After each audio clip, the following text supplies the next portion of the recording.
Hey everyone, my name is Tom. Welcome to the Applied Podcast here of First Baptist Arnold, and we are excited to dig into Pastor Kenny's sermon from this past Sunday, a little bit deeper into some of those topics, and also how we apply those to our lives. Mark Stockton is out today, and so I am filling in for him, and I'm here with our special guest today, Mr. Mclean Ohrt. Mclean, tell us a little bit about yourself. Yeah, I'm the middle school pastor here at First Arnold and been on staff for about 2 years. That looks like just, investing in students, teaching with them. Our tagline is actually make your faith your own. So just trying to make their faith their own, help them to step into their faith and actually own it. Not just, whatever their parents say, bringing them to church, doing different things, but no, like making their faith their actual own. Awesome. And you are married? I am married, yes. That's a pretty big part of me. Don't want to leave that one out. Awesome. Yeah, Mclean, I met you probably 6 years ago. We went to Sao Paulo, Brazil together on a mission trip, and it's been fantastic ever since. So the topic we're digging into today, we're looking at 1 Thessalonians chapter 2, where Pastor Kenny was at for part 4 of the series until then, this past Sunday.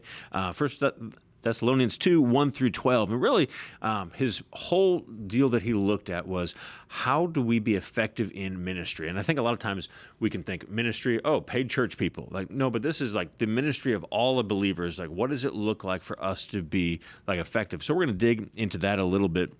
Really those three things that he pointed out, where there's three basic keys to be effective of having courage, having authenticity, and having love, being loving. And so which of those three kind of stands out to you the most as kind of like, man, that one really hit me? Honestly, probably courage. I mean, courage is, I feel like what not only myself, but most people kind of struggle with is not feeling equipped, not feeling, like they're strong enough in their own faith to be able to go out and share. And that's not really, like when we look at the Bible, that's not what we're called to do. It's like, I know a couple weeks ago they talked about that specifically on this podcast. It's just about how we don't feel adequate, but like we're not called to, the Holy Spirit is going to be the one that is actually, working on people's lives. It's not up to us on how we are able to share how well you think you shared. But so that one spoke to me probably the most, of just having courage. Yeah. That verse, I think it's verse 2. It is verse 2 said, "We had boldness in our God to declare to you the gospel of God in the midst of much conflict." And I think we kind of talk about like, hey, yeah, I want to have boldness, I want to have courage, but like that usually is needed in the midst of conflict. It's easy for us to be bold and have that courage like when it's not needed. Like, hey, I'm just going through everyday life. I feel like, man, I could run through a wall. Yeah, I'm going to do this. It's in those difficult times where it's like, hey, do I really have this? Am I going to have the courage to do what I know is right, to follow what God has laid out for me? Or am I going to cower back in fear a little bit? When you think of those three, which of them, when you look at your life, what's been the most difficult to put into place? Like there's courage, but also like on a day in and day out basis, like there's moments we need to have the courage, but what is that one that really stands out? Like this is the hardest to be consistent in. I mean, I'd probably go with the courage idea, especially with ever since, being on staff for 2 years now, like understanding that ministry isn't about, having everything under control, whether that's, teaching with middle schoolers or being out, in just your normal day-to-day life. And like, it's about letting God work, even, especially actually like when things get messy, because understanding that ministry is messy. And like sometimes the best ministry moments kind of happen when we're willing to just throw our plans out the window and understand that everything's not going to be necessarily like the script. I think sometimes, you might practice in the mirror like 100 times how you want to share the gospel, and 99 out of 100 times it's not going to go the way that script you had going. Like you're going to get some curveballs, you're going to get different things thrown at you, and understanding like that's okay. Like that's, being able to just rely on God while you're having those like ministry moments. You brought up a great point of ministry can be like messy, of kind of that like, hey, like it's not going to be smooth and clean most of the time. It's very rare when it is. That kind of just reminded me of one of the things that Pastor Kenny talked about the spray on mud, kind of that like you can't fake being authentic, and like we try. But when you think of authenticity, like what is the keys, do you think, to being like authentic in your ministry? And again, by ministry means being faithful to what God has called us to do. Like what is the most difficult part about being authentic in everyday life? I think it's just like the fact of being authentic is hard, especially in this world. Like just being a genuine person, like people want to be something that they're not, and it's hard to do. And like whether that's like sharing the gospel, like being afraid of the gospel being offensive, but like the gospel is offensive, and like that's okay. Like it's okay to people just get kind of nervous about how they share it. They don't want to offend people. They don't want to so just being comfortable in how you're sharing the gospel. Yeah, I think like Sunday morning, Wednesday night, it's kind of like, all right, it's game time. Like, what you need to do. And I think that being authentic is a lot more of like, who am I really? Because Sunday and Wednesday, just like Pastor kind of just talked about, like, hey, you can be driving to church and like, hey, the kids are screaming, you're yelling back at them. And then you get like, how are you? Great to see you. Like, bless the Lord. like we can say all of these things. We know how to fake it. But I think that authenticity is, am I really someone that is eaten up with, I just want my life to be used for the glory of God? And then it will be evident. Now, when I'm at the grocery store, like, okay, there's people I know, like, am I going to approach this situation, whatever's happening? I had a rough day. I had a flat tire on the way here or whatnot. I'm a little frustrated and something doesn't go right. Will my authenticity show in that moment? I think yes, but I think more so we have our true selves revealed outside of the church realm. And I think that like you can run into people in other places that you don't expect to see them. You're like, wow, that's what they're really like. And I think the real crux of what he was talking about here was, hey, you're going to be the same person inside the church walls as outside. And it's not that, okay, you're able to put on the facade outside as well. It's that there's no facade. It's just you are someone who is a sinner who's been bought by the blood of Christ, and you are going to live as if that's the most vital, important thing and true thing about you. And so as we kind of just dig into what that will look like in our lives, those three things being courageous, authentic, and loving, do you find it's easier to kind of have two of the three? Like, I can be courageous and I can be authentic. It's not always going to be loving. Like, what is that like combo look like, do you think, in terms of how we actually put these into practice in our lives? Yeah, I mean, I feel like it's easiest to, like, when you have one, I feel like you have all three. Like, when you're actually being loving, when you're like, courage comes from when you're actually being a loving person. Like if you're just naturally being loving to someone, like, you're gonna have the courage to go up and talk to them because you care about that person. You care about, like, if you have the love for that person and want them to hear the gospel, you're gonna have the courage to go talk to them. Like, they kind of all go together. And so when you're having them all together, it's like how to like actually apply them. Like, you just have to like remember those things. Like, you'll remember that, that who's got your back. Like, when you're telling someone about Jesus, of like you're never alone. Like you're that, I don't know. Yeah, no, I think like it kind of reminds me of like what Paul was talking about when, hey, faith, hope, and love, and the greatest of these is love. That, like, I think love is the linchpin in this whole deal that you hit on of, hey, I'm going to have boldness and courage if love is my motivation. Like, if I'm motivated by, I am loved by a God who does not need to love me, he chooses to, and I'm loved with an overwhelming love, and that I'm supposed to give to others. Like, that's going to give courage and boldness if I understand and grasp that. And also knowing who I am in him because I'm loved by him, I think leads to my life being authentic as well. That if I focus on, I'm going to like rest in the love of God and look to give that in my entire life. Love is the key point there. Like, that I can show up and I can have courage and I can be authentic, but you're going to know if I'm loving or not. Like, but if you show up to be loving, I think the other two, not naturally will happen, but it's a natural just a progression of, if this person is motivated by love, these other things are going to happen. Like, that you can't be loving and not genuine. Like, and so when we talk about the picture that Pastor Kenny pointed out of a father and a mother, like in those different types of love, what did you notice in there of maybe like the differences like between those, or what stood out as he talked about that deal of being loving? I mean, I think like when you look at a mother's love to someone, that's easy to kind of correlate to the gospel and how we're supposed to be loving other people. And I mean, the mother's love is something that almost everyone's experienced, and it's easy to kind of translate that into your life. I think it's just a great metaphor on how how you can apply that, and like it's just a easy like, oh, that makes sense in my brain of how I can like explain that to someone else too. Yeah, like that there's kind of a slow, and it's selfless, obviously. Like with the baby's not giving you anything in terms of like, oh, if I love this child well, then they're only having needs. But it's a picture of a selfless love that's continual, that doesn't change based on what is like going on. But I think like there's a difference too between the mother's love and the father's love. They're both love, and I think we tend to shy away from, hey, let's be loving because well we want to make sure that we are bold and have truth. But I think that like delineation that he makes of, hey, mother's love and a father's love, mom is who, like, at least in my family, if you get hurt or something, you're running to mom. Like, you want comfort, you want care, you want like, hey, make me feel better, give me that safe place where I can be.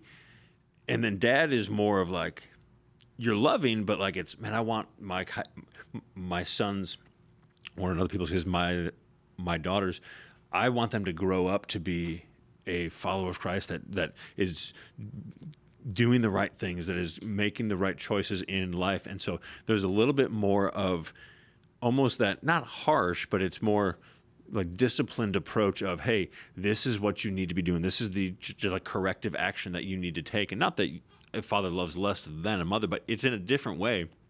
And I think it's great to see that Paul lays out here, hey, like you love not just by being soft and like comforting, right? You also love by calling out in a way that is caring for that person of, this isn't right. Like, and Paul was great about that of, hey, man, I love you, I care about you. Here's where you're screwing up. Here's where you're wrong in this. And so I think to look at love not as kind of mushy, like, oh, everything's all right, we have to be soft on people. No, sometimes loving someone is hard and difficult. Is there a time in your life that you think of like, man, I was loved by someone and I hated it in the moment because of like maybe that like correction that was put in my life or anything like that?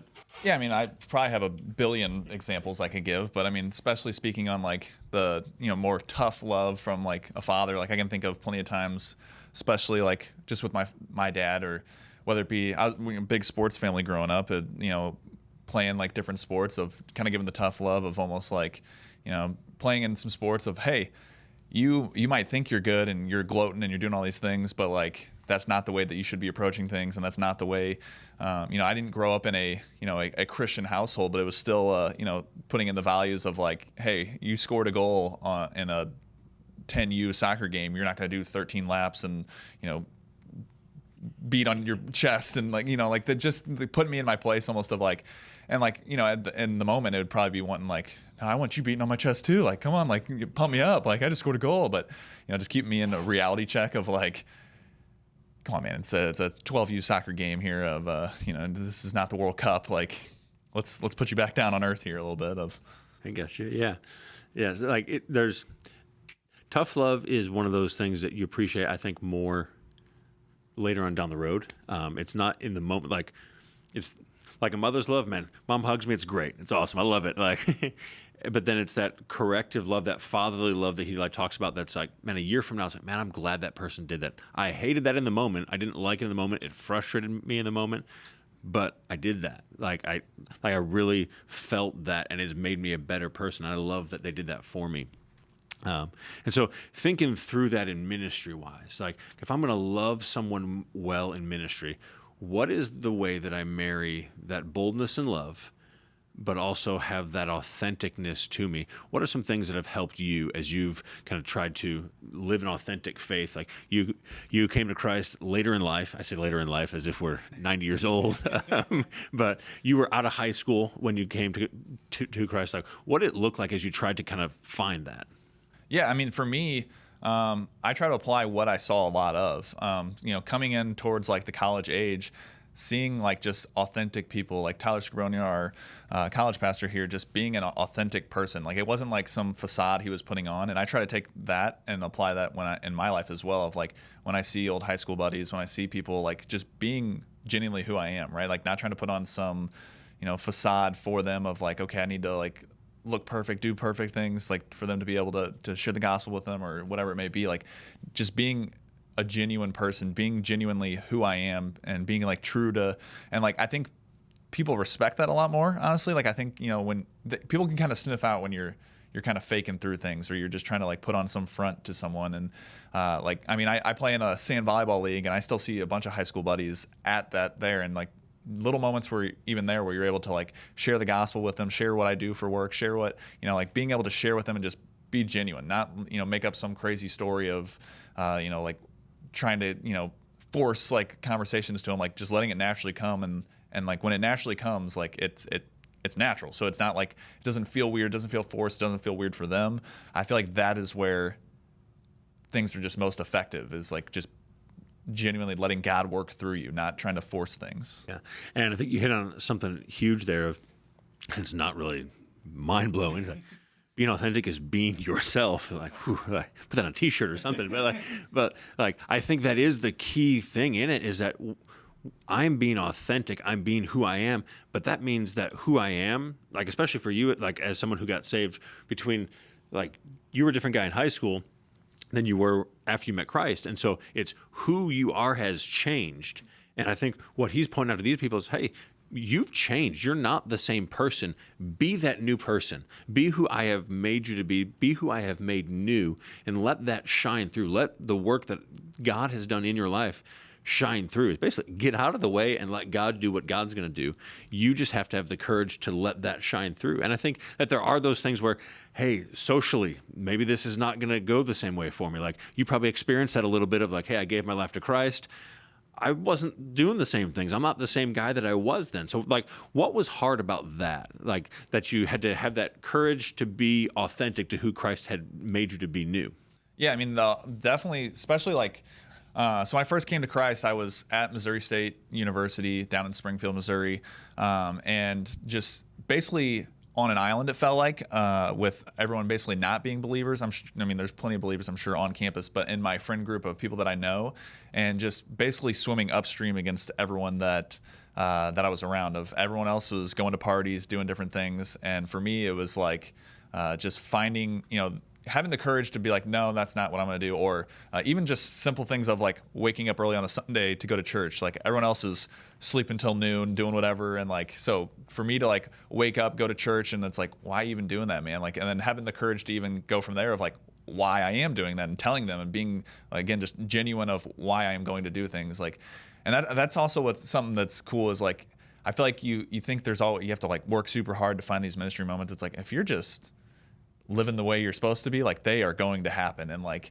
something as simple as like, I woke up and went to church on a Sunday, turned into like, why are you even doing that, man? Like, why are you, and like being able to lay out why I go to church, why I do these different things. So like, I mean, yeah, there was a lot of challenges of being new in my faith and being surrounded by different people, but it also like challenged me in ways of like getting to share with people that, for some reason, I thought there would be like no opportunities to share on this huge campus of people that need to know about Jesus. But ironically enough, plenty of opportunities happen. Yeah. And it's just making the most of that time. Like, you have a certain amount of time on this earth. We don't know what it is. What's the way that to make the most? And I know what really hit our middle schoolers and a lot of our college students who are sitting for men's services when Pastor Mclean uses the term brain rot, that we don't want to just mindlessly go through life. Like, we want to be intentional about our time. As we wrap up, what are some key things for you that just an application or a thought or something that's helped you to, hey, I want to be effective in ministry. I don't want to waste my time. What's the way that I'm most effective in being courageous, authentic, and loving?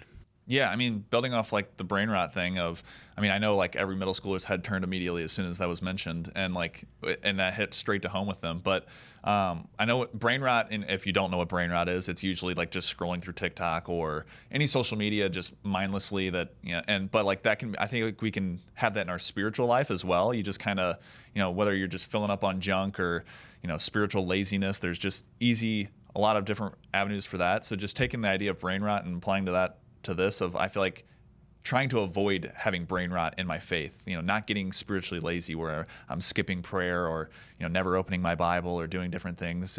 Or if I am, just being lazy, like just checking off the box of like going through my Bible, like I did this, but not actually letting it, sink into me, not letting it like work in my life. So I feel like trying to avoid brain rot in this scenario is one of the big things I took away from, it's something that I want to apply going forward and just being able to like fight the brain rot and actually live for Christ, having that like feeding my mind the good stuff, actually reading my Bible, doing things, not just on cruise control, coasting through my faith, like applying, whether it's the sermon or whatever it may be, like, and living out that actually in my life.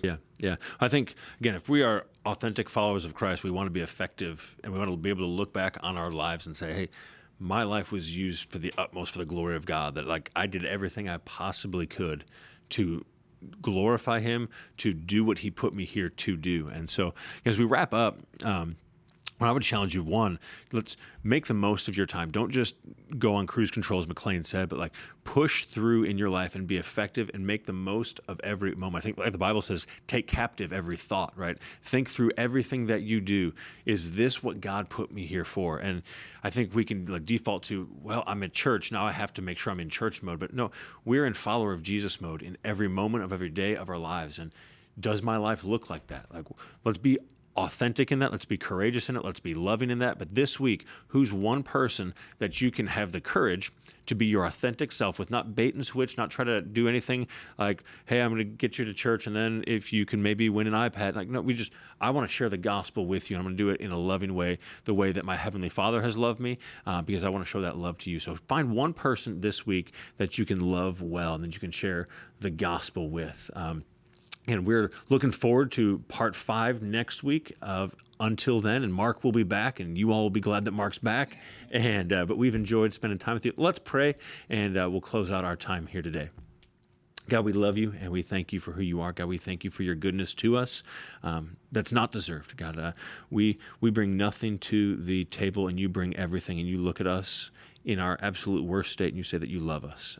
God, would we live a life that understands the amazing gift that is. And God, would we love others out of that love? God, would we be our authentic selves who you created us new to be?